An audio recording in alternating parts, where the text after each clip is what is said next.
Hello అండి, ఈరోజు నేను గోధుమ రవ్వ ఉప్మా చేసుకుంటున్నాను. నూనె వేసాను, శనగపప్పు, మినప్పప్పు, ఆవాలు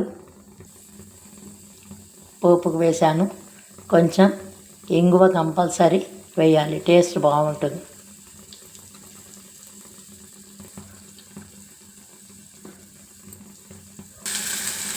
పోపు వేయాక ఇందులో బఠానీలు, ఆలుగడ్డలు, పచ్చిమిరపకాయలు, కరివేపాకు, ఉల్లిపాయలు వేసుకున్నాం.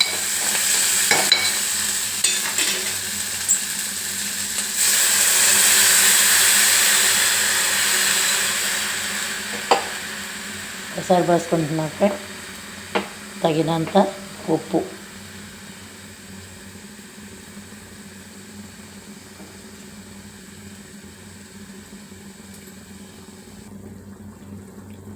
ఎసరు బాగా మరిగింది, రవ్వ పోసి కలుపుకోవాలి. ఈ గ్లాస్తో 3 గ్లాసులు నీళ్ళు, 1 గ్లాసు రవ్వ తీసుకున్నాను.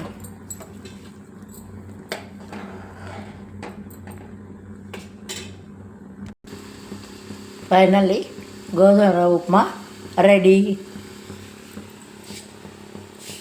స్టవ్ బంద్ చేస్తున్నాను ఫ్రెండ్స్.